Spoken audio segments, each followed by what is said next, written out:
یہ بات ذہن میں رکھیے گا کہ اللہ نے ہر دور میں انبیاء کے پاکیزہ وجود اور اولیاء صلحاء کے پاکیزہ وجود پیدا کیے، لوگوں کی ہدایت کے لیے، لوگوں کی رہنمائی کے لیے۔ ہر زمانے میں مختلف لوگ اللہ کے برگزیدہ بندے، اس کے مقرب بندے، اس کے قرب سے فیضیاب ہو کے مخلوق کو فائدہ پہنچاتے رہے۔ ایسا بھی ہوتا ہے کہ ایک چیز جس کی مارکیٹ میں ڈیمانڈ ہو تو اس کا 2 نمبر بھی دستیاب ہو جاتا ہے، تو اس کا یہ مطلب نہیں ہے کہ حقیقت کا انکار کر دیا جائے۔ آج لوگ بہت دھڑلے کے ساتھ ولایت کا، اولیاء کا انکار کر دیتے ہیں، اور اس کی مثال ان لوگوں پہ انگلی رکھتے ہیں جنہوں نے دکانیں کھولی ہیں اور طریقت کے نام پر دھبا ہیں اور داغ ہیں، مکر و فریب اور دجل و تلبیسات کے پلندے اور لوگوں کے جذبات سے کھیلنے والے اور لوگوں کے عقیدتوں کو سمیٹ کر کے اس کا دھندا کرنے والے لوگ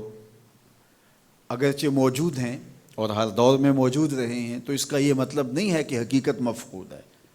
اگر کوئی جھوٹا مدعی نبوت ہو اور مختلف ادوار میں ہوئے بھی، تو کیا نبوت کی حقیقت کا انکار کر دیا جائے گا؟ تو جب جھوٹے مدعیان نبوت کی وجہ سے نبوت کی حقیقت کا انکار نہیں ہو سکتا، تو جھوٹے مدعیان ولایت کی وجہ سے ولایت کا بھی انکار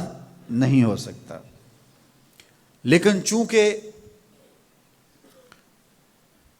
انبیاء علیہ السلام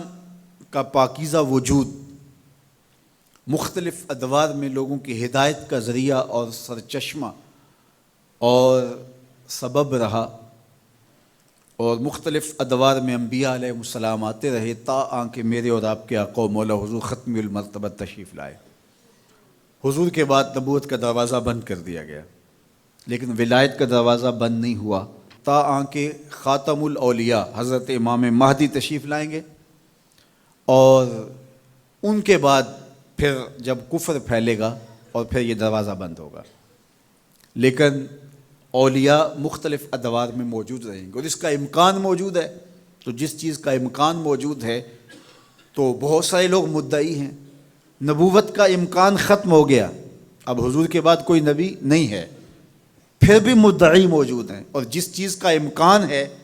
بلکہ جس چیز کا وقوع ہے تو اس کے مدعی کیوں نہیں ہوں گے؟ تو یہ ایک حالات کا مقابلہ نہ کرنے والی بات ہے کہ کھرے اور کھوٹے کو پہچاننا، اچھے اور برے کی تمیز کرنا، اصل اور نقل کی شناخت کرنا جب مشکل لگے تو آپ سرے سے اس کا انکار کر دیں۔ تو اس کا مطلب یہ ہوا کہ ہم اپنے لیے ان پاکیزہ لوگوں کی ضرورت محسوس نہیں کرتے، ورنہ ہم کیسے انکار کریں گے؟ اگر ہمارے بدن کو ادویات کی ضرورت ہو، ایسی بیماریاں لاحق ہو جائیں اور مارکیٹ سے 2 نمبر ادویات بھی موجود ہوں اور 1 نمبر ادویات بھی ملتی ہوں، تو ہم تلاش کر کے 1 نمبر تک پہنچنے کی کوشش کرتے ہیں۔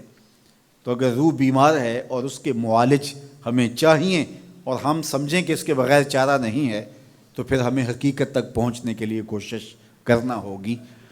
اور اس کا انکار کر دینا یہ سوائے حماقت اور نادانی کے اور کچھ نہیں ہے۔